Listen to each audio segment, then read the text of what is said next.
Epic Universe will be the newest park at the Universal Orlando Resort when it officially opens in 2025. With a total of 13 attractions scattered between 5 different lands, there's a ton of new stuff opening with this resort. In this video, I'll be breaking down everything you need to know about those rides, from Super Nintendo World to Harry Potter's Ministry of Magic. Be sure to subscribe for more on Epic Universe, and without further ado, let's start off with the hub of the park.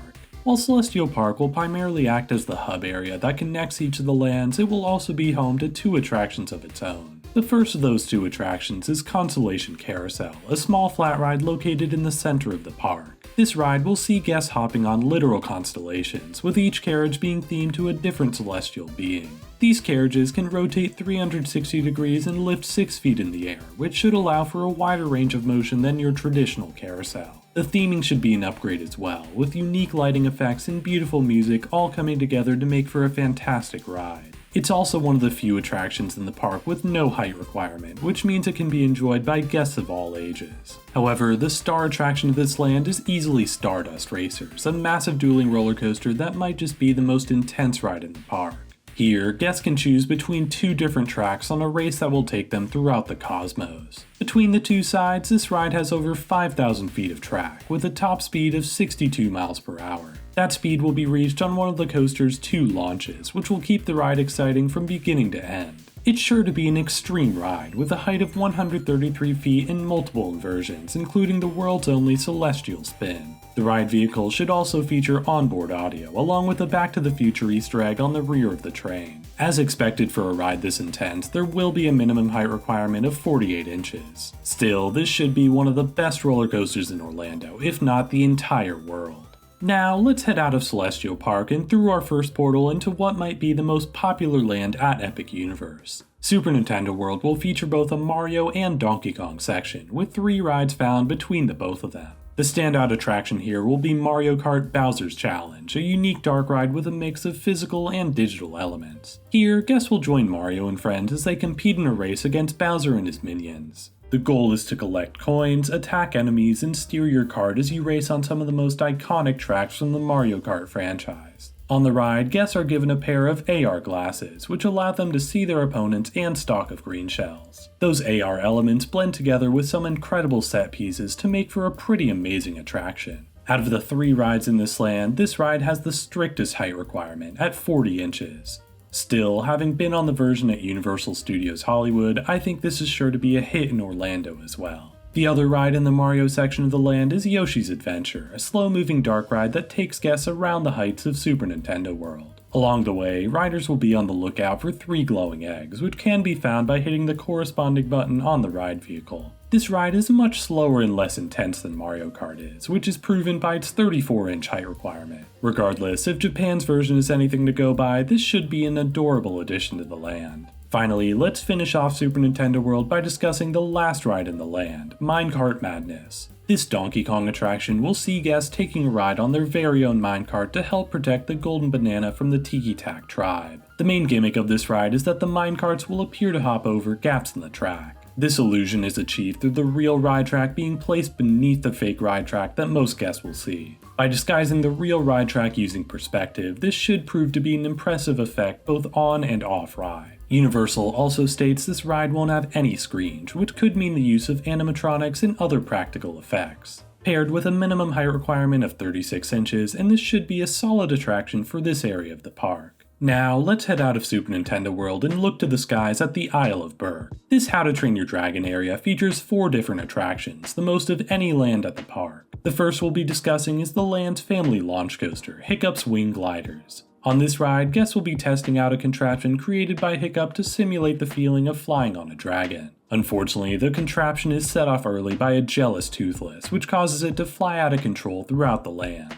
Guests will skip across water, dive under bridges, and weave through rockwork as they navigate the Isle of Berg. The ride should feature both animated and static dragon figures, including a nest of baby gronkles. Overall, the ride should be a bit less intense than Hagrid's at Islands of Adventure, which makes sense considering its 40-inch height requirement. While that ride should be the star of the land, the other 3 attractions here look pretty fun as well. Dragon Racers Rally is a unique flat ride where guests can test out their skills on a Viking-made dragon trainer. Guests will be able to choose whether or not they want to flip by utilizing 2 paddles at the side of the ride vehicle. Whether or not you want to use them is up to you, but learning how to flip consistently should make this ride incredibly re-rideable. Considering its customizable intensity, it makes sense this ride has a minimum height requirement of 40 inches. However, when paired with the colorful theming, I think this ride should stand out from your typical flat ride. Next up, let's head into the center of the land for our next attraction, Fyre Drill. This boat ride has guests competing to see who can outsoak their opponents. Each person will be given their own water cannon, which can shoot 28 feet through the air in order to reach 130 moving targets. Guests can also shoot at other boats, which is encouraged through several close encounters on the ride. With no minimum height requirement, this should be a great way for guests of all ages to cool off. If this isn't your thing though, there will be plenty of vantage points to watch the chaos from afar. Last but not least, let's discuss the new show making its way to the Isle of Berg. The Untrainable Dragon is a live stage show featuring puppetry and many other special effects. In this show, the Vikings believe they may have met their match when a particularly uncooperative dragon makes their way to the Isle of Berg. This show should be pretty similar to the one found at Universal Studios Beijing, although Universal claims this one will have a slightly different storyline and new characters. Regardless, it will share the iconic moment where a massive toothless puppet comes flying over the audience. Now, let's head out of that colorful and cheery land into one that's a little more dark and dreary. Dark Universe is a land based on the classic Universal monsters, with 2 attractions focused on their most well-known characters. The first is Curse of the Werewolf, a family-spinning roller coaster that takes guests through a werewolf-infested forest. Along the way, riders will encounter the leader of the Guild of Mystics, along with 2 werewolf figures inside a gloomy shed. This ride will feature a swing launch that takes riders forwards and backwards before completing the ride track. That launch will reach a top speed of 37 miles per hour, with Universal claiming the attraction contains 2 minutes of thrill. With a height requirement of 40 inches, this is certainly more of a family thrill coaster. Still, it should be an exciting ride that balances out the more intense one next door. Speaking of that more intense attraction, let's head over to Frankenstein's Manor to discuss the premier dark ride of the land.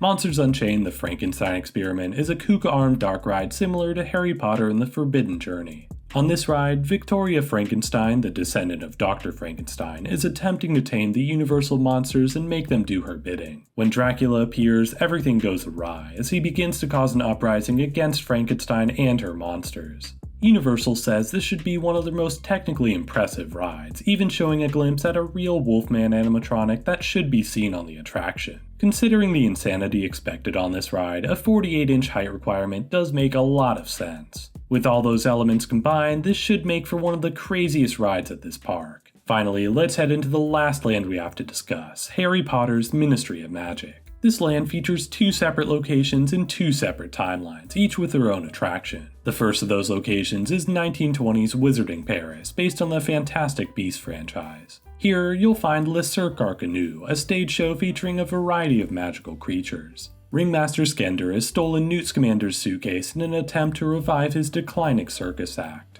That circus act should feature puppetry and other special effects in order to bring these magical creatures to life. There should also be a variety of sideshow booths along the way to the main stage, which should make for an interesting queue of sorts. While not much is currently known about this show, I'd expect it to be a fun place to stop by when the park opens in 2025. The other location of this land is where the final attraction of this park sits. Harry Potter and the Battle at the Ministry takes place in the 1990s British Ministry of Magic, based on the original Harry Potter franchise. Guests will utilize the Metroflux system to travel between Wizarding Paris and the British Ministry, leading them into the queue for this attraction. On the ride, guests will be hopping on an elevator to witness the trial of Dolores Umbridge. Unfortunately, Death Eaters find a way to break her free, and riders must join Harry and friends in an attempt to stop her. Like with Monsters Unchained, we were given a glimpse at one of the animatronics found on this ride, which looks absolutely stunning to say the least. The ride itself will feature a unique ride system that combines the intense side-to-side motion of Spider-Man with the up and down motion of an elevator ride system. With that, this ride will have a height requirement of 40 inches, which I'll admit is surprisingly low. Overall, this should be an incredible attraction, and potentially the best at Epic Universe.